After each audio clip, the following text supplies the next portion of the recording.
My sister ripped the crutch from under me at our father's 75th birthday party, and I hit the floor hard in front of everyone we knew. "Stop faking it," she screamed, her face twisted with rage I'd never seen before. "You've been leeching off this family your entire life." I didn't understand. I'd lived with this damaged leg since I was 3 years old. But as I looked up at her from the ground, surrounded by gasping relatives and shocked silence, she said something that made my blood run cold. "I know what really happened to you," and that's when my entire life started unraveling. My name is Caroline Whitford, but everyone's always called me Carrie. I'm 51 years old now, living just outside Brennan, Kentucky, in the same house where everything fell apart. When people ask me about my leg, about why I walk the way I do, I tell them it's an old childhood injury. That's what I was told to say. That's what I believed for most of my life. But the truth, the real truth, is so much darker than a simple fall or accident on the playground. I was born with a weak right leg. That's how Mom always described it, weak, like it was just something that happened. Like having blue eyes or freckles. Nothing dramatic, she'd say, just enough to make me different. Enough to make me slower than the other kids at recess. Enough to make me the last one picked for dodgeball. The girl who sat on the bench during field day while everyone else ran relay races. My sister Lydia never had to sit on any bench. Lydia was everything I wasn't: fast, confident, beautiful in that effortless way that made people turn their heads. She ran track in high school, won medals, got her picture in the paper. I limped behind her my entire childhood, literally and figuratively, always in her shadow. Before I tell you what my sister knew, what my parents had hidden from me for decades, do me one favor. Hit that subscribe button and turn on notifications. Because this story gets darker than you can imagine. Drop a comment if you've ever discovered a family secret that changed everything, and let's begin. My mother Helen loved me fiercely, protectively, like I was made of glass that might shatter at any moment. She defended me against the kids who made fun of my limp, against the teachers who suggested I shouldn't participate in gym class, against anyone who looked at me with pity. My father Walter seemed to love us both equally, at least that's what I thought back then. He'd ruffle Lydia's hair and call her his champion, then turn to me and call me his brave girl. But even as a child, I felt something underneath it all, something unspoken. I always felt watched, studied, like I was a problem that needed constant monitoring. The doctors were the worst part. Every month, sometimes every week, my parents would drag me to another appointment: Dr. Ellis with his cold hands and colder stethoscope, Dr. Carter, who always smelled like coffee and asked me the same questions over and over, Dr. Mink, who made me walk back and forth across his office while he scribbled notes. They'd poke and prod, take x-rays, draw blood, whisper to my parents in the hallway where they thought I couldn't hear. I didn't understand why I needed so many tests. My leg was weak, sure, but it wasn't getting worse. It just was. But my parents insisted, and I was too young to refuse. When I was 12 years old, everything started to crack. Not all at once, but slowly, like ice breaking under weight. It was a Tuesday night in March, cold enough that frost covered the windows. I couldn't sleep, so I crept downstairs for water. That's when I heard my mother's voice coming from the kitchen, low and urgent. She was on the phone with someone, and I froze on the bottom step, holding my breath. "She can't know," Mom whispered. "Not yet. Maybe not ever. It would destroy her." There was a long pause, then Walter and I agreed. "We tell her it was an accident." That's the story. That's always been the story. My heart hammered so hard I thought she'd hear it. What couldn't I know? What accident? I'd asked about my leg 100 times and always got the same vague answer: childhood injury. Nothing important, don't worry about it. But this sounded like something much bigger than a vague injury. That night, I couldn't stop thinking about what I'd heard. The next day after school, while Mom was at the grocery store and Lydia was at track practice, I did something I'd never done before. I went into my parents' bedroom and started searching. I didn't even know what I was looking for, just something, anything that would explain the secrecy. I checked the nightstand drawers, the closet, under the bed. That's where I found it. A manila folder, worn at the edges, hidden beneath a stack of old sweaters in a box. My hands shook as I opened it. Medical charts. Page after page of them. All with my name printed at the top. Caroline Murray Whitford. But these weren't the normal doctor visit summaries I'd seen before. These were incident reports, hospital admission forms, social worker evaluations. My eyes scanned the pages, not understanding half the medical terminology, but understanding enough. Fractures, contusions, suspicious injuries. And then I saw the date. Age 3. I was 3 years old when whatever happened, happened. Stamped across the top of one page in red ink were the words that made my blood run cold. Incident report, age 3, non-accidental trauma suspected. My hands wouldn't stop shaking. Non-accidental, that meant someone hurt me on purpose. Someone did this to me intentionally. But who, and why couldn't I remember? I flipped through more pages, desperate for answers, and that's when I found the photograph. It was small, slightly blurred, tucked between 2 medical forms. A picture of me as a toddler, lying in what looked like a hospital bed. My little body was covered in bruises, dark purple and yellow marks on my arms and legs. But it was what I saw in the corner of the photo that made me drop the folder, a shadow. Someone was standing over the crib, their figure dark and distorted, leaning down toward me. I couldn't make out who it was, the photo was too unclear. But the presence of that shadow felt menacing even through the faded image. I heard the front door open downstairs. Mom was home. I shoved everything back into the folder, pushed it under the bed exactly where I'd found it, and ran to my room, my weak leg aching from the sudden movement. I lay on my bed, staring at the ceiling, my mind spinning with questions I couldn't answer. Who hurt me? Why? And why had my parents hidden it from me for 9 years? I moved out the day I turned 18. Packed 1 suitcase, borrowed a friend's car, and never looked back. Or at least, I tried not to. I moved to Lexington, got a job at a dental office. Married a man named Derek who seemed kind at first but turned cold after 2 years. The marriage didn't last. Some things just aren't meant to. By the time I was 34, divorced and barely scraping by, my leg pain had gotten worse. Much worse. The dull ache I'd lived with my entire life had turned into something sharper, more constant. Some days I couldn't stand for more than an hour, without feeling like my bones were grinding together. I had no choice but to move back home to Brennan, back to my parents' house, back to the place where all my questions had started but never been answered. Mom welcomed me with open arms, made up my old bedroom, cooked my favorite meals like I was still 12. Dad was polite but distant, always busy with something, always finding a reason to leave the room when I entered. I told myself it was just his way, that he'd never been good with emotions. But deep down, I knew he was avoiding me. One afternoon in late September, while Mom was at her book club and Dad was out fixing a fence on the property, I decided to clean out the basement. It was something to do, a way to feel useful instead of like a burden. The basement was cluttered with decades of forgotten things, cardboard boxes stacked in corners, old furniture covered in dust. I was moving boxes around when I found one pushed far back against the wall, almost hidden behind an old filing cabinet. It was labeled in faded black marker, CW, early years. My heart started pounding before I even opened it. Inside were VHS tapes, maybe 7 or 8 of them, each one labeled with dates and short descriptions in my father's handwriting. Carrie's first steps, birthday party, age 2, Christmas morning, normal family memories. Or so it seemed. But there was one tape at the bottom with no label at all, just a date scrawled on the side. March 1976. I would have been 3 years old. I knew I shouldn't watch it. Some instinct told me to put it back, close the box, forget I'd ever found it. But I couldn't, I had to know.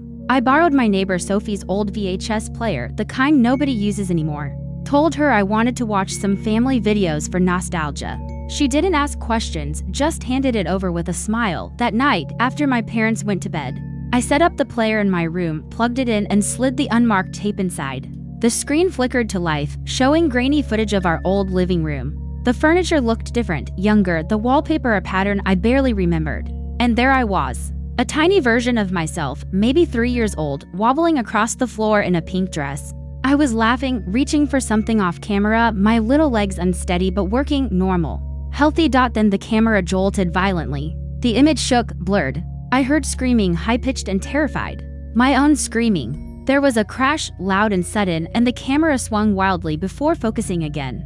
I saw my tiny body on the floor, crumpled near the coffee table. I wasn't moving. Then a figure rushed into frame, moving fast toward me, but before I could see who it was, a hand covered the lens. Everything went dark for a second. When the image came back, it was just static and shadows.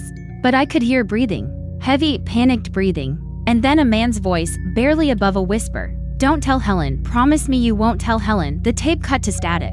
Just white noise and flickering lines. I sat there in the dark, my hands frozen on the remote, unable to move, unable to think. I rewound it, watched it again. And again. I couldn't see the face of whoever rushed toward me. I couldn't see who covered the camera.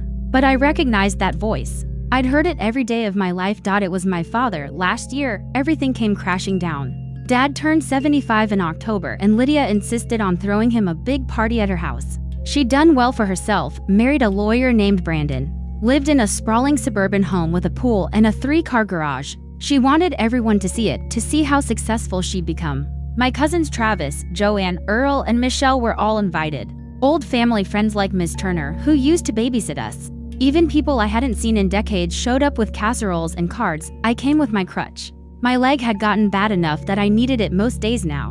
The pain was constant, sharp, and deep, and walking without support was nearly impossible. I wasn't ashamed of it, not anymore. It was part of me. But I noticed the looks, the whispers. I heard Michelle mutter something to Travis about how I was still playing the victim. I ignored it. I'd learned to ignore a lot over the years. But I didn't expect Lydia to be drunk before the cake was even cut. I didn't expect Mom to look so pale, so fragile.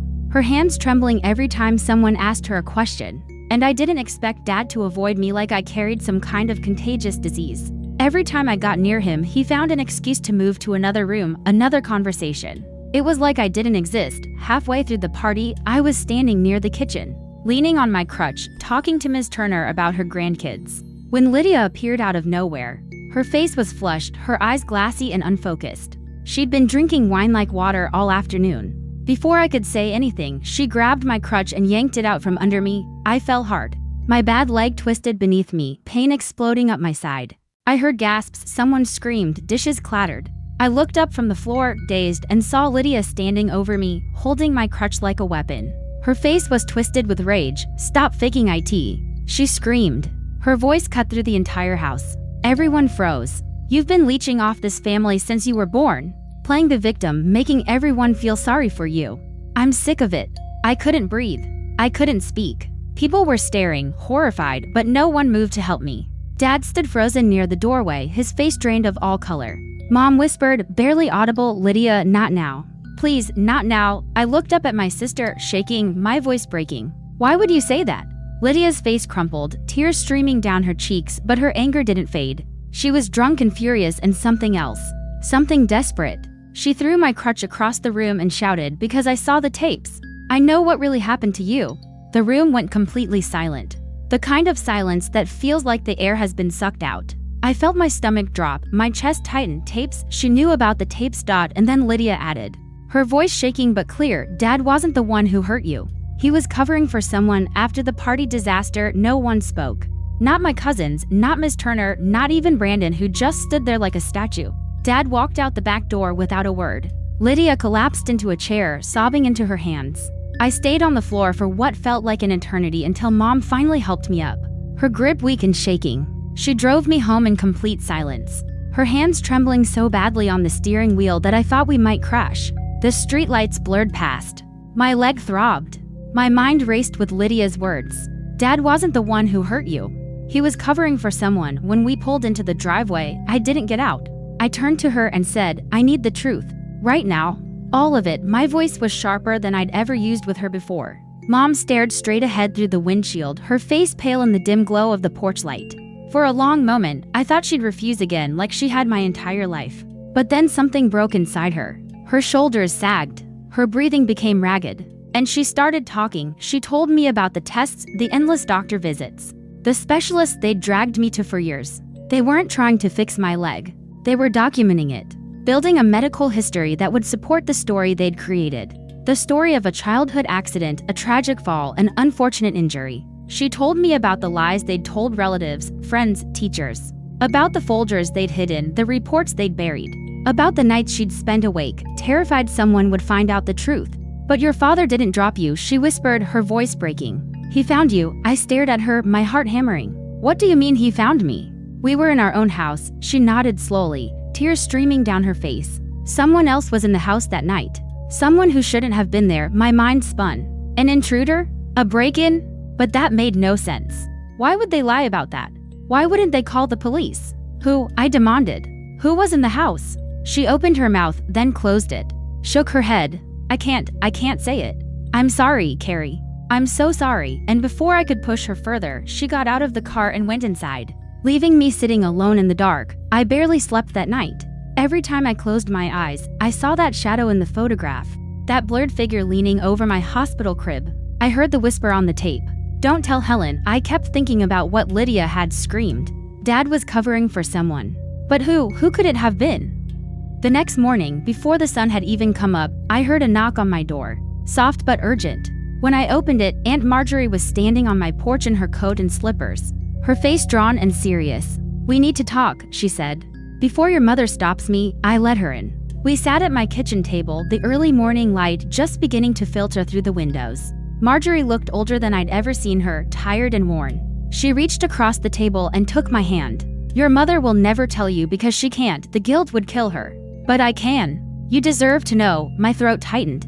"Know what?" She took a deep breath. "It was your sister." I blinked, confused. Lydia was 3 years old. She couldn't have. "Not that sister," Marjorie interrupted, her voice barely above a whisper. The room seemed to tilt. I felt dizzy, like the floor had dropped out from under me. "What are you talking about?" "I only have one sister." Marjorie shook her head slowly. Her eyes filled with something that looked like pity. "You had another sister. Before Lydia, one your parents erased." The world stopped. I couldn't breathe. "Another sister?" That was impossible. I would have known.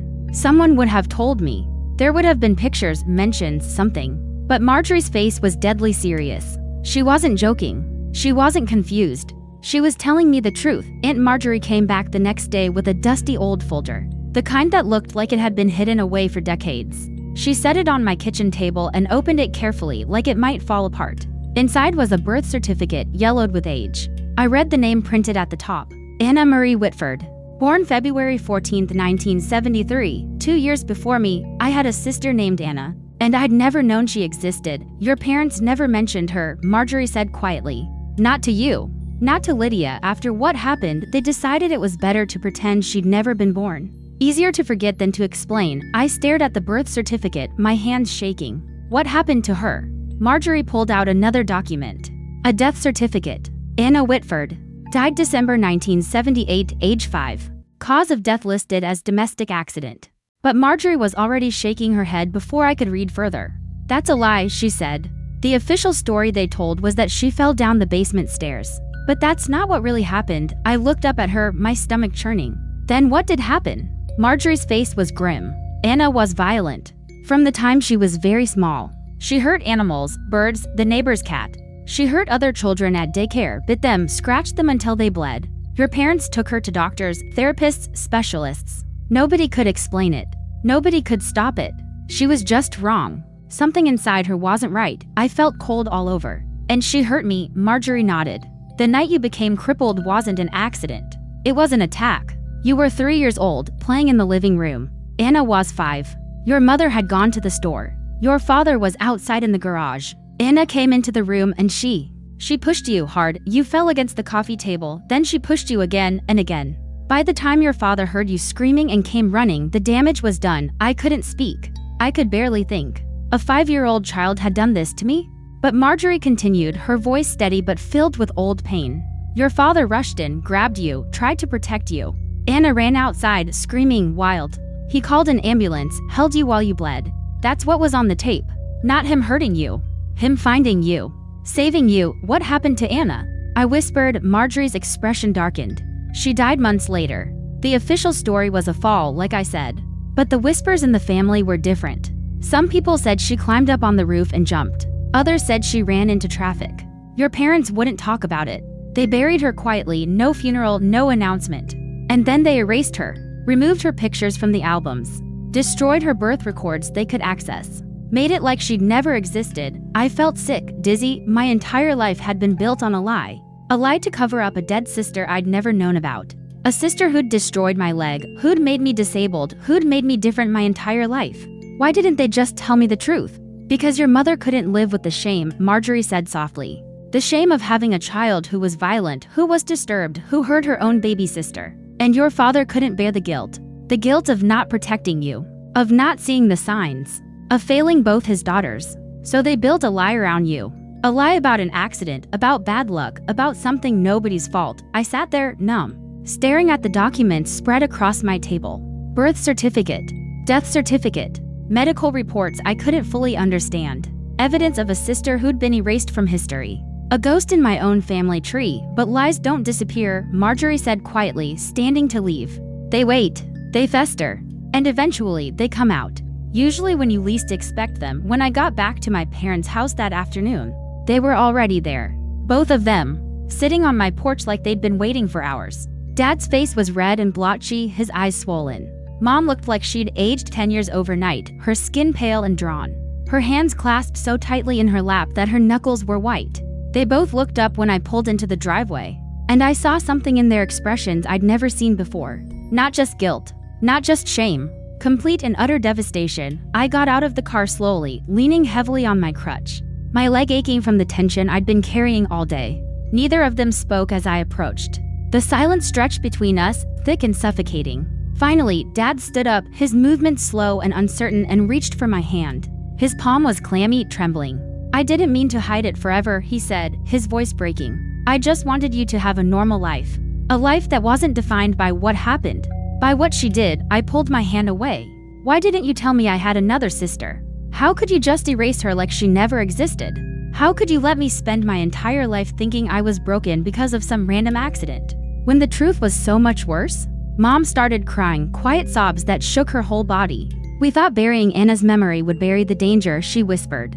"We thought if we never spoke her name, if we removed every trace of her, that what happened would stay in the past, that you could grow up without that shadow hanging over you, without people looking at you and wondering if you were like her." I felt something twist in my chest. "Is that what you thought?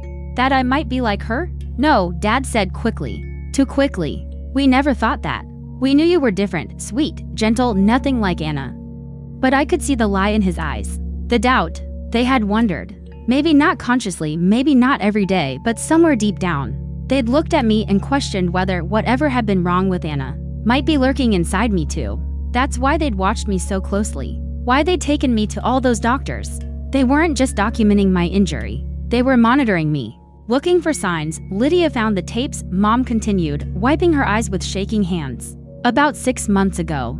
She came over when we weren't home, went through the basement, found everything we'd hidden. The tapes, the medical reports, the death certificate, everything." She called me screaming, demanding to know why we'd lied to her, why we'd kept this massive secret from the family. I begged her not to tell you.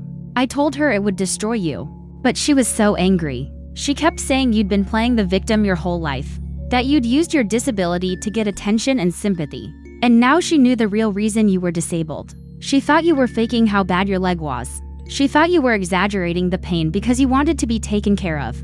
I stared at my mother, my mind reeling. She thought I was faking? After everything I've been through? After a lifetime of pain and surgeries and limitations? Dad shook his head, stepping closer. "She thought you were like Anna, that's what she really meant. She'd read all the reports about Anna's behavior, about the violence, the manipulation, the way Anna would hurt herself to get attention and then blame others. Lydia convinced herself that you'd learned the same patterns, that you were using your injury to control the family, to make everyone feel guilty, to get what you wanted." My heart cracked open. All those years of Lydia's resentment, her coldness, her cruel comments. It wasn't just sibling rivalry. It wasn't just jealousy. She was scared. Scared that I was dangerous. Scared that whatever darkness had lived inside Anna was alive inside me too. "Is that why she hates me?" I whispered. Dad's face crumpled. "No, she's scared." I felt cold all over despite the warm afternoon air. "Scared of what?" Mom stood up slowly, her legs unsteady. She walked over to me, reached out like she wanted to touch my face, then stopped, her hand hovering in the air between us. "Scared that what lived in Anna is in you," she said, her voice barely audible. "That's what she told me. That's what she believes." The words hit me like a physical blow. I stumbled backward, nearly losing my balance, my crutch slipping on the porch boards. The world spun. My own sister, the only sister I'd ever known, thought I was dangerous. Thought I was damaged in some fundamental, irreparable way. And my parents, the people who were supposed to protect me, who were supposed to know me better than anyone, had let that doubt exist. Had maybe even shared it. I looked down at my crutch, at my twisted leg, at the physical reminder of a violence I couldn't even remember. My entire life had been shaped by a sister I never knew. A ghost who'd attacked me when I was too young to defend myself. Who'd stolen my ability to run and dance and live without pain. And now, decades later, she was still stealing from me. Stealing my relationship with Lydia, stealing my parents' trust. Stealing any chance I'd ever had at being seen as just myself. Not as Anna's victim or Anna's potential echo. I looked up at my father, tears streaming down my face. "Do you believe that? Do you think whatever was wrong with Anna is wrong with me too?" Dad swallowed hard, his Adam's apple bobbing. He looked at Mom, then back at me. And in that moment of hesitation, in that fraction of a second before he answered, I saw the truth. I don't know what to believe anymore, he finally said. Those words destroyed something inside me that I didn't even know could be destroyed. My own father, after 51 years, still wasn't sure. Still wondered if the daughter he'd raised, the daughter who'd never hurt anyone, who'd lived a quiet, gentle life despite constant pain, might be hiding some terrible darkness. I turned away from them both, unlocked my door, and went inside without another word. I heard Mom calling my name, heard Dad's footsteps on the porch. But I closed the door and locked it. I couldn't look at them anymore. Last week, something happened that I still can't explain. I went to my mailbox on a Tuesday morning expecting bills and junk mail, the usual stuff. Instead, there was a single envelope. No stamp, no postmark, no return address. Just my name written in block letters on the front. My hands shook as I opened it. Inside was a photograph.